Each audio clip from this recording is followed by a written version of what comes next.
Great. Well, welcome back, everyone, to the Globe Summit this year. My name's Greg Wong. I'm the business editor of the Globe, and I lead our tech coverage. Really excited for this panel today. And AI has been the story in tech for this year and for the foreseeable future. And you just heard about AI and the arts. A little bit later, we're going to dive into AI and ethics, bias, misinformation, and all those perils and so forth. But for this session, we're going to talk about AI and its impact on industry. And in particular, I know you're thinking, how is this going to affect my industry and the ones that I care about? And I'm so pleased to have a group of the world's top thinkers on AI, on startups, on venture capital, and on their particular industries with me here. So I just want to do a quick round of intros and then kind of dive in. And we'll get going from there. So again, we're talking about impact on business and impact on different industries across the entire landscape. So Paul, go ahead. Sure. My name is Paul English. I'm a software engineer, and I've started and sold half a dozen software companies, best known for Kayak.com, and now I'm running a small venture studio called Boston Venture Studio. And then on the AI front, I've a few companies are launching this fall, two of which are AI-based, but more than that, my work in AI recently is founding something called the Institute for Applied AI at UMass Boston. Daniela. Hello, everyone. I'm Daniela Rus. I am a professor of electrical engineering and computer science at MIT. I also lead CSAIL, the Computer Science and Artificial Intelligence Laboratory at MIT. This is the largest research unit at MIT with over 1,500 people focused on inventing the future of AI and of computing. I'm an AI, machine learning, robotics researcher, and I'm very excited to be here.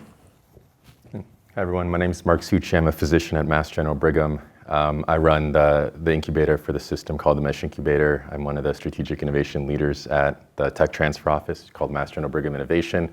Myself, an inventor, licensed patents, entrepreneur, and also assistant professor at Harvard Medical School.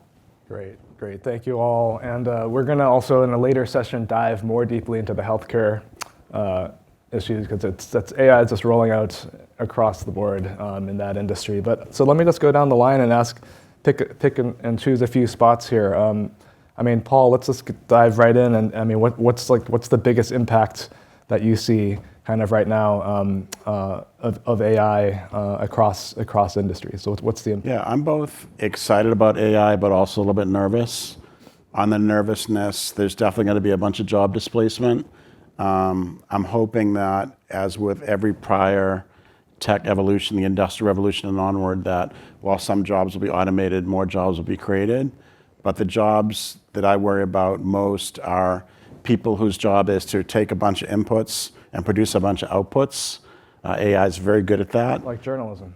I don't know about journalism. I think it'll be quite some time before people trust AI over real human researchers. But a lot of people sort of processing information. Generative AI has proven it can be quite good at synthesizing information and comparing and putting information together. So that's probably one of the short-term jobs that'll be sort of at risk. And those are the people that probably need to more work on AI more than anyone else and how to use AI in their jobs. So maybe we'll get back to the sort of automating and well, actually first, is this actually going to reduce the workload on those of us working stiffs out there? Or is this how do you see that playing out kind of in the nearer term? I think it will reduce workload, but it'll let people get done more things. So if you're someone who, let's say you're a market researcher, and you work for a big company and your job is getting competitive intelligence. Let's say a big company is releasing new products all the time and you have to sort of survey the market to figure out what all the competitors are doing. An AI-powered researcher will be able to do more reports than someone who's not using AI, as an example. Got it. All right, so let's talk about a little bit more fundamental layer with Daniela. We've heard a lot about large language models and how and generative AI. I want to get your sense about the real opportunities there versus the hype and all the money that's flowing in. And you're seeing it from the research side, from the startup side. What's your sense on that? Well, there's real opportunity, and it's super exciting because with the new AI tools that are now in everyone's pockets, all of us can get kind of superpowers, right? So we can become more productive, we get speed, we get knowledge, we get insight, we get creativity, we get foresight, we get mastery, we get empathy. All these things we can get through support from AI tools. And of course, all these tools that can be used for good can also be used for bad by supervillains. So we have to think about the balance between the positive aspects of AI and also the challenges that we need to pay attention to. And right now, it's important for the world to understand a little bit about how the technology works, because the technology has a number of drawbacks. And we need to kind of align expectations between what the tech can do and what the world expects it to do. And among the drawbacks, or among the technical challenges, are the fact that first we create these huge models that nobody understands how they work, not even the inventors of the model. So we really have to do better. We have to figure out ways to understand the function of these large models. And then in the process of building these models, we consume enormous amounts of electricity, which in turn translates into a high environmental footprint. We have issues around hallucination, around bias, around robustness. So there are a number of important technical questions that exist around large language models in particular, but also generative AI and AI in general. And the good news, though, is that the technical community knows about these issues. And so these issues are not like the pandemic. We know that they're there. We know they're coming. And the technical community is coming together to address these issues, to come up with technical solutions for these technical problems. It's interesting that along with advancing the state of the art, I mean, MIT and other research communities are, in fact, prioritizing these kinds of guidelines and guardrails that are needed around this industry. So Mark, I mean, we've been hearing for years, 10 years, maybe more, that AI is going to replace or automate away radiologists or doctors. Like, so how are you seeing it really get rolled out right now in your clinic? Yeah, I think it's been around for a while. Careers have come and gone. I think of a philosopher, Steve Jobs, some of us may know him, but he said the right computer in the 80s is a bicycle for the mind. And the way Mass General Brigham looks at it is that the right AI is a bicycle for the physician or the healthcare provider, depending on who you ask. So I'll give you an example. At Mass General Brigham, we have low risk applications of AI that we're rolling out all the way to high risk. And low risk might be something like contact center, revenue cycle, light workflow, into higher risk things like clinical decision support or diagnostic triage or diagnosis, replacing the physician. So what we're doing, I won't name vendors, but we're rolling out low risk things primarily designed to augment the ability of the doctor to do their job. So one of them is called ambient note documentation. So putting your phone down on a desk, interviewing a patient for 20, 30 minutes, whatever the interview is, and then having AI, specifically generative AI, compile the perfect patient note for insurance, for billing, for referrals, and for the patient at a different grade reading level instantly. So it's not unusual for your primary care doctor, whether you're a resident or attending, to see 20 patients a day, go home, eat dinner, 7, 8 p.m., start writing notes till midnight. That is a common thing in medicine. And so what if instead of writing notes for 2 or 3 hours, they were all written instantly and could be approved by the doctor in 20 minutes in total? That decreases burnout, increases patient access, and the people who run the hospitals will be happy about that.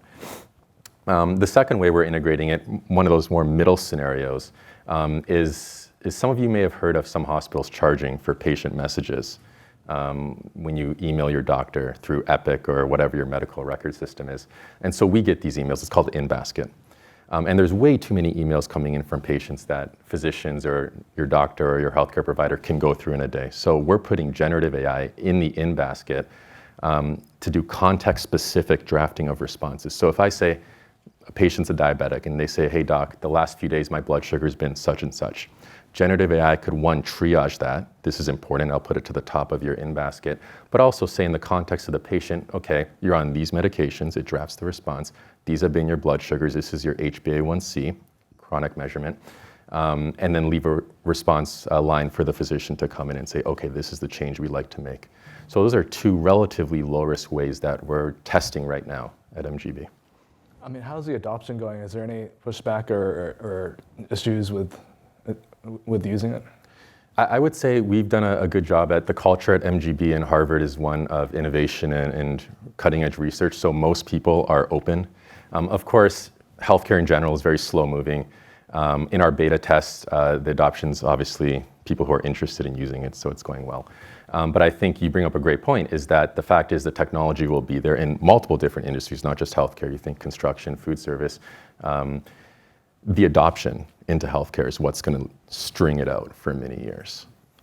Right, and it's not it seems like a really fast thing. I mean, at this time last year, probably most of us hadn't even heard of OpenAI or ChatGPT coming, and now all of a sudden it's just everywhere. And I mean, maybe so back to Paul, I mean, you look at a lot of startup ideas and a lot of, who do you want to back in this space? Like, to broaden it out now beyond, way out far from healthcare, like, what are some of the areas that you're seeing, like the smartest people going into entrepreneurship? Yeah, one of the things that I'm looking at, I'm a angel investor as well as an entrepreneur, is the balance between the platforms and the startups. And if you think about like what it takes to make a successful AI product or AI company, there's really four things you need. You need funding, you need technology, which could be technology that you wholly develop on your team or technology you license and add layers to it. You need data to feed the AI, and you need users, because once you build a product, you have to find users that will pay for the product. And up until now, I think the platform companies, the Facebooks and Googles of the world, have had the advantage because they have all four of those things.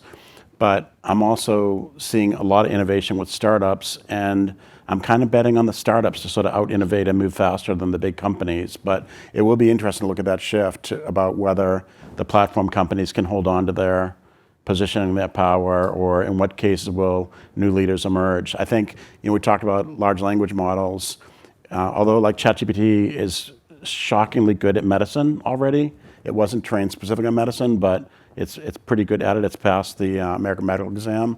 There are new language models designed specifically for medicine, which will dramatically outperform ChatGPT. And I think we'll see that in every industry, generative AI specific for an industry rather than a horizontal platform.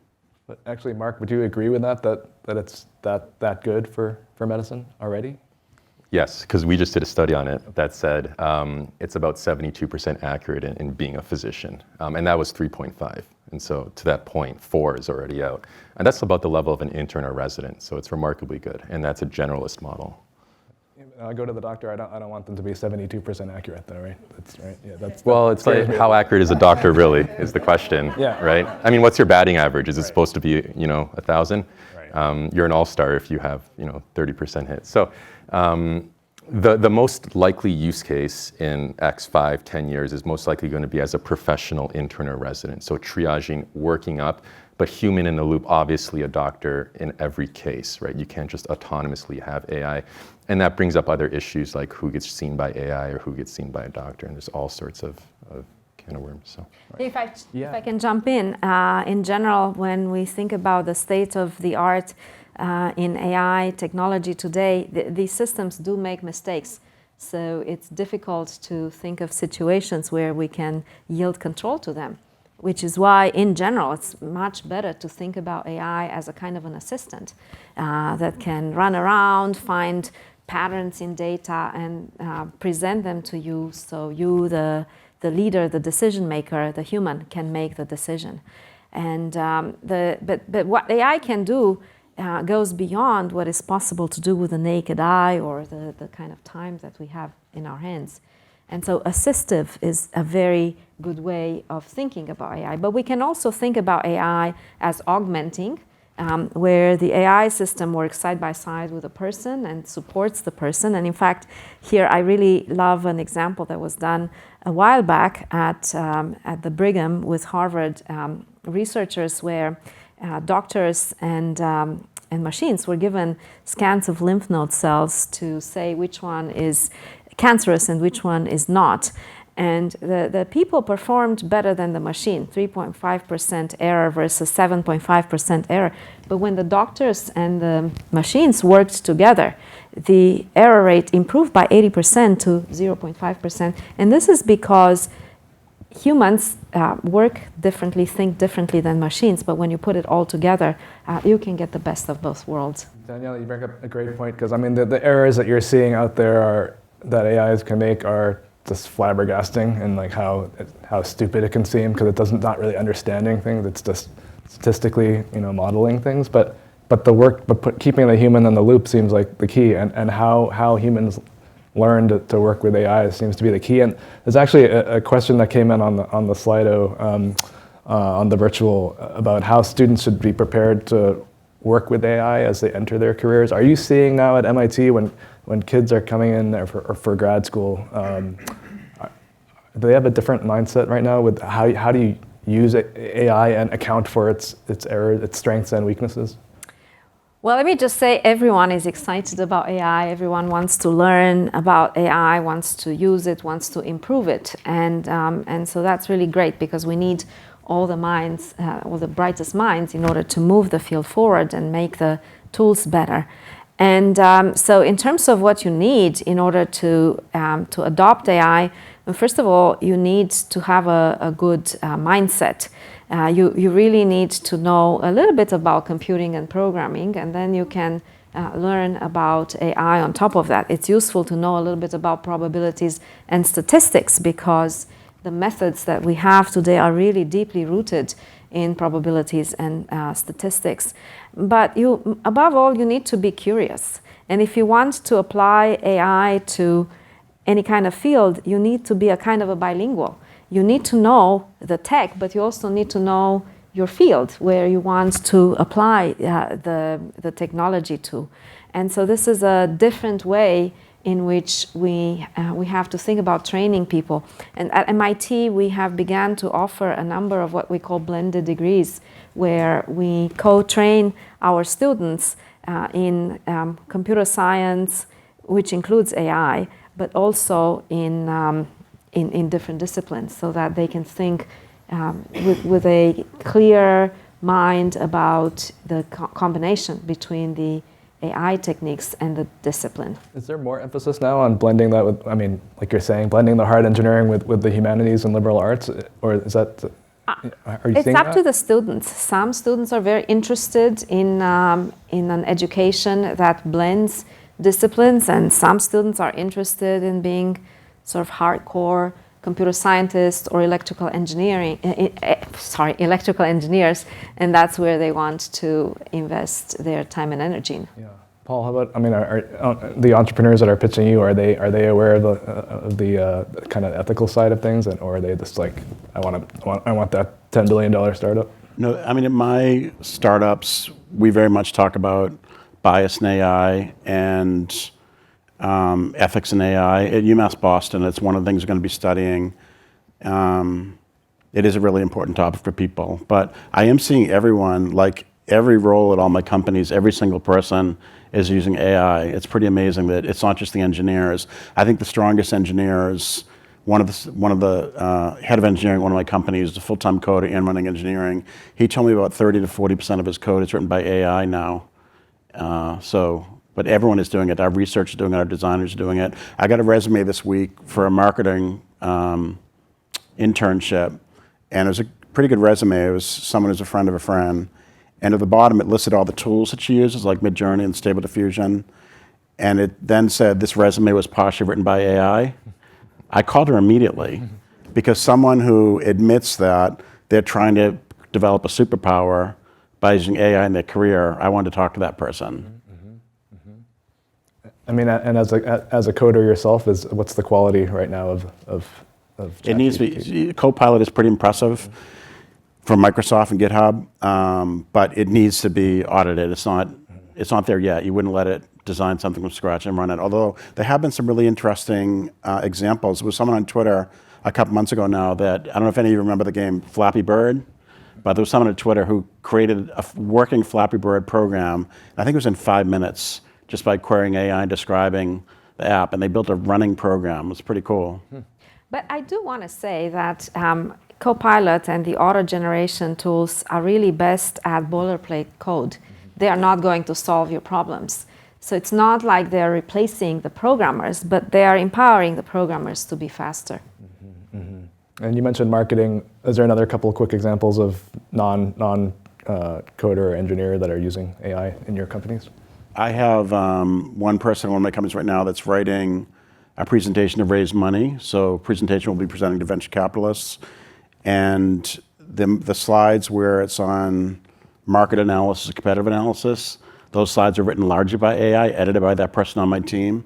And it's amazing how much knowledge they put into just a few slides by using AI to help assemble and do the research for them. I was going to ask both. For kind of looking across a wide range of text and pattern matching, are you seeing like VCs and investors, or are they also finding their companies using this, or how is it impacting? I haven't heard that. That's an excellent question. I don't know. How about in the medical literature? And do you use it to streamline that process, like reading? We use it. So I actually have a company that has about 40 people that summarizes medical articles and licenses it to pharma. And so we're actually training our own, based on our 10,000 summaries over the last 10 years, training our own summarizer tool. So it's being used. Most journals will ask you nowadays if you're submitting, did part of this come from generative AI content? In fact, I just saw something on Twitter also that ERAS, which is the application for med students to apply to residency, now asks, was your application in part generated by AI? So it's being used definitely. Lastly, we were actually talking to a very productive principal investigator 2 days ago at corporate, and he said, this guy published all the time, tons of patents licensed out. His productivity since using generative AI, ChatGPT, this is copying and pasting into separate windows, is up like 40%. This is this very senior professor who's telling us this, and he then took us through his 24-hour days, exactly what he's asking it. So it's being used in all sorts of ways that aren't patient-related, to your question. My MIT colleagues from economics did a study where they looked at the speed of writing and high-quality writing, and they gave half of their subjects access to ChatGPT and the other half no access. And what they found was that at first the subjects who used ChatGPT improved much faster, but then everyone kind of plateaued. But long run, if people use ChatGPT, they're more productive in the writing. But they cannot simply yield control of the writing to ChatGPT, because then ChatGPT will generate the average of whatever is in the repository it was trained for. So if you want original content, new ideas, then you really have to be in control. But maybe ChatGPT can help you fix the grammar and help you with resources, with references, things like this. Yeah. One of the controversial things we're talking about at UMass Boston right now with the Institute is whether professors will allow students to have a laptop open during exams. And it's an excellent question, because how do you know how much of the student actually learned the knowledge on their own as opposed to just searching? And I have maybe the minority opinion, which is that when these students graduate and go into their careers, they're going to be AI powered. So let them be AI powered during their learning and let them use AI. We're looking at it for two purposes as a student. One is how to be a better student, how to learn more faster. And the second one is how to be better at your career. Another question we have is, we have 6 schools at UMass Boston. One of them is the School of Nursing. And we're trying to teach nursing students how to be better nurses. And one question I have about Mass General is, when your nurses have phenomenally better diagnostic skills, are you going to leverage that at all? It's tough. It's a political question too. It's a tough one. So I'm trying not to say the wrong thing. I think nurses, and then you go up so you can have nurse practitioners, other mid-levels, PAs. The whole healthcare paradigm most likely has to be reimagined in some way in the next 20 to 30 years. We simply can't provide the level of care we need, and AI is going to be a big part of that. So I can certainly see ways in which we would leverage the expertise of an AI-empowered person who might not be a doctor, right? The question always is then, how do you guarantee the same level of outcomes, the same level of clinical care? And that's the challenge, right? Because the doctor is going to have to be overseeing, in essence, the care team. So it's a really good question. It's a really good point. And one thing we're seeing with AI is allowing higher skilled procedures or higher skilled thought processes, more complex diagnoses, instead of being relegated to a very rare subspecialist physician or expert. That skill level can be brought down by augmenting the gaps with AI. I want to bring it back, the question a little bit to kind of the state of industry, kind of writ large, and like there's been a lot of talk that generative AI is a potentially $1 trillion industry, and I'm thinking about that number, and is that like, does that mean this can support 1,000 unicorns, or is it, I mean, Paul, like, do you buy into this? Like, is that about the right size? Of course, it depends how you define it. But. I'm actually less interested in AI as an industry as I am in how AI is going to be used by every industry. You look at driving. I think one of the most popular jobs in the U.S. is truck driver. I think there's about 6 million truck drivers. Those guys are in trouble because, like, I know I have a Tesla. It has autopilot. It has a software update every few weeks to get better and better and better at it. And it's not perfect yet. I think humans are probably a little bit better, but it has some advantages. So humans drive drunk. Humans text and drive. Humans drive when they're tired. Those aren't really problems for AI. And AI is going to get better. And I think that I'm interested in looking at how AI is going to impact every job across every industry more than AI as an industry itself. But humans do not confuse clouds for trucks. So I think that the lesson here is that you shouldn't yield entirely to your Tesla. You need to be attentive because that vehicle is going to make mistakes. It's interesting that the whole self-driving thing was long before anyone had ever heard of ChatGPT, and now, I mean, that is becoming more of a reality, the self-driving. But these things just take a long time. So what about, Mark? I mean, you're seeing it every day now in healthcare. But do you believe the size of this industry? Yeah, I absolutely believe it. Just to riff off that, image classification itself as an industry, which is primarily going to be AI dominated, in 7 years is projected to be 150 billion plus in itself. Healthcare analytics, another $130 billion by 2030. And then that's not necessarily including generative AI, which you can go down the list, whether it's healthcare related or not. So education, video games, drug development, right, coming up with new compounds. But more importantly, the infrastructure underlying all the companies creating this stuff itself is going to be worth, conservative estimates are $400 billion in 10 years. So that means AI servers, AI storage, generative AI as a service, the companies providing that is a market in itself. So I have no doubt it'll reach it. And maybe the major winners, I'd be interested in Paul's thoughts on this, but will be the people providing the training services and the training sets and the software and the servers behind it. But I don't know. Actually, I'd like to add to this and observe that we are at a very critical point in time for business. We have a very valuable technology that can do so much, but many businesses have no idea how to leverage AI. And in some sense, I feel like we are at a moment that's similar to where we were 2 decades ago when we had to undergo the digital transformation. And the companies who embraced digital transformation faster were the winners. Of course, then we had digital native companies. Right now, we have very few AI native companies. And so it's really important in various industries to kind of step up and embrace the AI transformation to be at the leading edge. Yeah. So Paul, I mean, one thing you said earlier is that you kind of have to be given your position also, but you favor startups over big tech in terms of, if you think of an AI battle or battle over who controls it. I mean, for such a long time, the big companies have controlled all the data and they've been the gatekeepers. But is there something changing now? I mean, are they all just worried about getting out from data NVIDIA's is interesting. So for AIs to work well, they need good data to train on. There's been some contention about, has ChatGPT been trained on copyrighted data, for example? And that's a whole field that needs to work. But there's also now startups that are licensing data that's going to be proprietary to them. So for example, like in healthcare, there's Hippocratic AI, and they built an LLM specific for medicine, and they raised a big round for this Series A, and they put together a really impressive set of healthcare providers that are giving them exclusive access to data. So I think that's a company that sees very early saying, if we get the best data, we'll produce the best LLM. And then is MIT working on like its own form of LLM or smaller, more sustainable type of models or?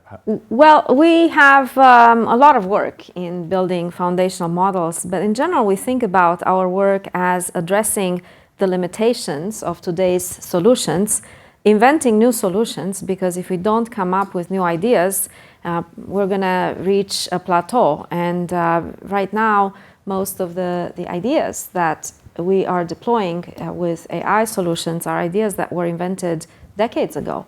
So without new ideas, we're going to get to the point where everyone will be doing the same thing and will be increasingly more incremental. So new ideas are important.